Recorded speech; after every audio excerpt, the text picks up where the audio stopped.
এই যে চৰি আছে ছাগলী পোৱালি দেখিছিলোঁ, ইমান ধুনীয়াকৈ বামত ৰখি কল খাই আছে। আৰু ছাগলী পোৱালিটোৰ লগত এনেকুৱা এটা ঘটনা হ'ব বুলি মানে ভবাই নাছিলোঁ। বহুত বেছি বেয়া লাগিলে ছাগলী পোৱালিটোৰ লগত এনেকুৱা এটা ঘটনা হৈ যোৱা দেখি। ছাগলী পোৱালি ইমান ধুনীয়াকৈ বামতে কল খাই আছিলে, কিন্তু হঠাৎ এটা কাছ আহি ছাগলী পোৱালিটোৰ মানে ঠেঙত ধৰি একদম কি কৰিলে চাওকচোন অৱস্থাটো আপোনালোকে। নিলে চাই লৈ গুচিয়ে গ'ল নহয়, খাই পেলালে। ভাল মাছটো ছাগলীটো খায়ে পেলালে।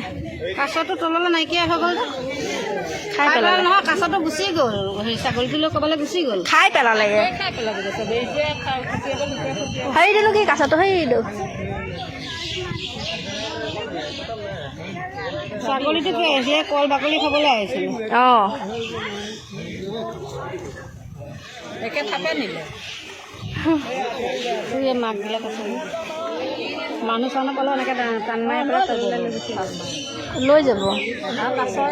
নগজালৈকে কামো এনেকৈ ৰুৱাব নোৱাৰে। কিমান ডাঙৰ পোৱালিটো ইমান পটককৈ 5 মিনিটো নহ'ল না, এতিয়া লগে লগে খায়ে চাফাই একে লগতে চাফা কৰি দিলে।